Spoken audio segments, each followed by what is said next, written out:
ఈ 12 మాసాల్లో ప్రతిరోజు, ప్రతి గంట, ప్రతి సెకండు కేవలం పోలీసులను అడ్డం పెట్టుకొని మీరు రాజకీయాలు చేయగలిగినారు తప్ప, నిజంగా పోలీసులు అనే వాళ్ళు మధ్యలో లేకపోతే మీ శక్తి ఎంతో, మా శక్తి ఎంతో మీకు చాలా బాగా తెలుసు. ఇప్పుడు కూడా నేను సాయంకాలం మాట్లాడిన 4 గంటలకు మాట్లాడిన కొన్ని గంటల్లోనే మనం చూస్తూ ఉన్నాం.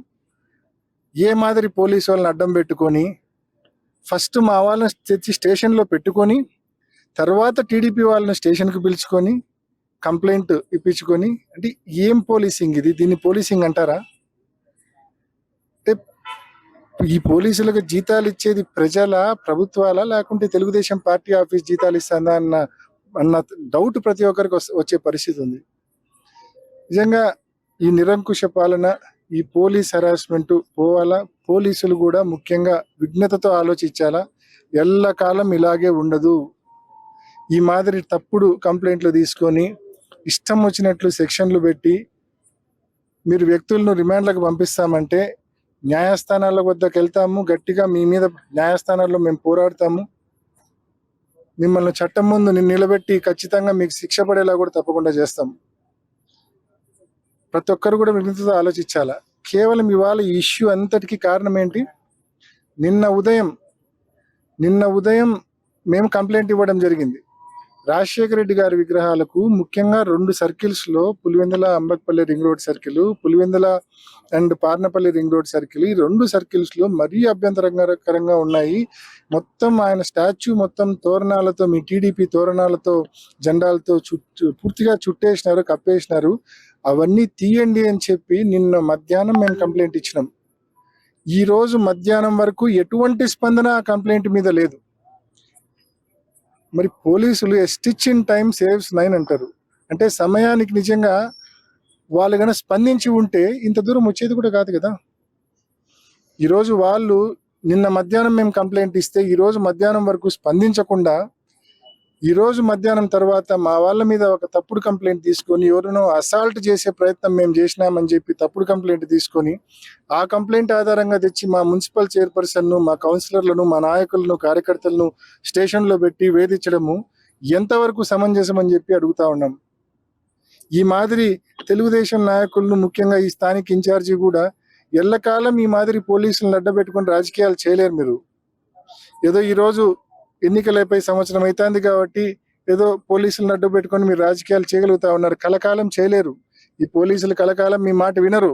కానీ భవిష్యత్తులో గుర్తుపెట్టుకోండి, ఏ రకంగా అయితే పోలీసులను అడ్డు పెట్టుకొని వైసీపీ కార్యకర్తలను, వైసీపీ నాయకులను మీరు హెరాస్ చేస్తూ ఉన్నారో, అదే పద్ధతిలో ఇంకా మోర్ లెజిటిమేట్ గా మీ అందరినీ కూడా రేపు పొద్దున్న భవిష్యత్తులో టాస్క్ లోకి తీసుకునే కార్యక్రమం కూడా తప్పకుండా చేస్తామని చెప్పి మరి ముఖ్యంగా ఈ స్థానిక ఇన్ఛార్జికి గట్టిగా తెలియజేస్తా ఉన్నాం. ఎఫ్ఐఆర్ కట్టకముందే చిన్న రిక్వెస్ట్ సార్, మీ ప్రెస్ మీట్ అయిపోయినాక టీడీపీ వాళ్ళు ప్రెస్ మీట్ పెట్టారు సార్. తొందరలోనే వైఎస్ఆర్ విగ్రహాలు తొలగిస్తున్నాము, 2 విగ్రహాలు తప్ప, ఓటు తప్ప చేతనేది అధ్యక్షులు వెంకటరామరెడ్డి. అంటే వాళ్ళ మైండ్ సెట్ మీకు అర్థమైంది కదా. మధ్యాహ్నం ఆయన టెక్ రవి అని ఆయన ప్రెస్ మీట్ పెట్టి ఏమైనా రాజశేఖర రెడ్డి గారు అంటే మాకు చాలా గౌరవము, మేము ఎందుకు చేస్తాం అట్లా, ఏదో భోజనాలకు, ఏదో అనంతపురం జిల్లా నుంచి భోజనాలకు వచ్చే వాళ్ళకు రూట్ కోసం ఈ మాదిరి మేము తోరణాలు కట్టామని చెప్పి పిల్లోళ్ళు కూడా ఎవరు నమ్మని ఒక కారణాలు కొన్ని ఆయన చెప్పినారు, కొన్ని రీజన్స్ ఆయన చెప్పినాడు. ఒకటే చెప్తా ఉన్నాం, ఇవన్నీ ఫాల్స్ కేసెస్ అనే విషయము లోపల ఉండే వాళ్ళకి తెలుసు, బయట ఉండే మనకు తెలుసు. ఇవన్నీ ఫాల్స్ కేసెస్ అనేది కేవలం ఒక ఫాల్స్ కంప్లైంట్ తీసుకోవడము, దాంట్లో ఏదంటే అది రాపించుకోవడము, దానికి తగ్గట్టు సెక్షన్లు పెట్టడము, దానికి తగ్గట్టు ఇలా రిమాండ్కి పెట్టడము, ఇది ఒక ప్రక్రియ. చాలా ఈ గడిచిన 12 మాసాలుగా మనం చూస్తూ ఉన్నాం ఏ రకంగా హెరాస్ చేస్తూ ఉన్నారు. నేను చెప్పేది ఒకటి, ధైర్యంగా నిలబడదాం. ఇన్ని అరాచకాలు ఎల్లకాలము నిలబడవు. శిశుపాలుని పాపాలు పండినట్టు వీళ్ళ పాపాలు పండే టైం చాలా దగ్గరలో ఉంది. సో అది పండినప్పుడు ఎవరు కాపాడలేరు. ఈ తప్పులు చేసే వాళ్ళని కానీ, చేయించే వాళ్ళని కానీ ఎవరు కాపాడలేరు.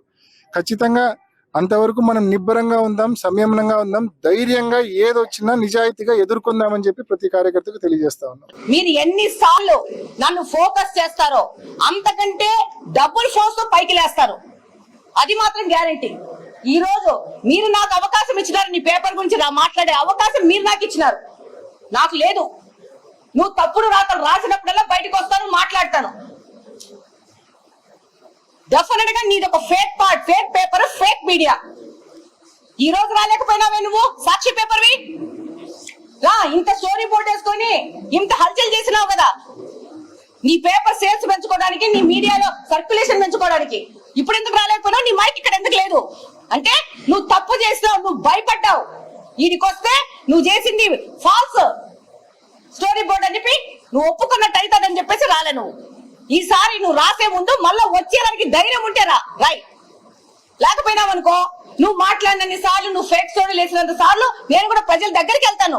ప్రజలకు కూడా నేను చెప్తున్నాను, 1 సెంటు భూమి కడపలో నాకు నోటీస్కి వస్తే కబ్జా చేయడానికి ఎవరికి వదలు. వాళ్ళు నా పార్టీ వాళ్ళైనా ఇంకో పార్టీ వాళ్ళైనా నాకేం పెద్దగా భయం లేదు, ఏమీ లేదు. నేను ప్రజలతో ఓట్లు ఇచ్చుకున్నాను, ప్రజలకు పనిచేస్తాను. ఈ రోజు చెప్తున్నాను, నాకు గెలిచినప్పటి నుంచి కేసీ కెనాల్ మీద ఆ పక్కన లేఅవుట్లు వేసేసి ఈ సాక్షికి సంబంధించిన సానుభూతి పనులు లేఅవుట్లు వేసుకొని కేసీ కెనాల్ మీద పర్మిషన్ లేకుండా కల్వర్ట్లు కట్టుకొని ఆ యొక్క లేఅవుట్లకు రస్తాలు చేసుకున్నారు. నేను ఫార్మల్ గా ఒక లెటర్ రాసి దీని మీద సర్వే చేయమన్నాను. ఇప్పుడు ఫార్మల్ గా చెప్పను, వెళ్తాను. ఎవడెవడు లేఅవుట్లు వేసినాడు, ఎవడెవడు కేసీ కెనాల్ మీద కల్వర్ట్ కట్టినాడు, ఎవడెవడు ఈ సాక్షి పేపర్ కు ఈ పార్టీకి సంబంధించిన వ్యక్తులు అందరినీ బయటికి లాగుతాను. నువ్వు ఫేక్ రాస్తే నేను నిజాలు బయటికి తీస్తాను, గుర్తుపెట్టుకోండి. అందరూ నీ పార్టీలో పనిచేసిన నాయకుల లెక్క గలీజ్ వ్యవహారాలు చేస్తారనుకుంటే అది నీ బుద్ధి పొరపాటు. నేను కడప ప్రజలకు మాత్రం పనిచేస్తాను. కుదిరితే నా శక్తి ఉంటే 10 రూపాయలు కడప ప్రజల కోసం ఖర్చు పెడతాను. ప్రజల దగ్గర నుంచి నాకు ఒక్క నయా పైసా కూడా అక్కర్లేదు, గుర్తుపెట్టుకోండి. ఈ రోజు ఎంతో మంది వస్తారు, నా చేతనైనా కానీ నేను సాయం చేస్తా ఉన్నాను. ఎంతో మంది గ్రీవెన్స్ వస్తారు. ఒక్కసారి గ్రీవెన్స్ ఏ రోజు వచ్చి కవర్ చేసినావు నువ్వు? ఇక్కడ ఏం జరుగుతున్నాయో సిగ్గుండాల మనిషికి. నీ పేపర్ వాళ్ళు నువ్వు ఆర్థికంగా సాయం చేయకపోతే నా దగ్గరికి వస్తున్నారు సీఎం రిలీఫ్ ఫండ్ కోసం.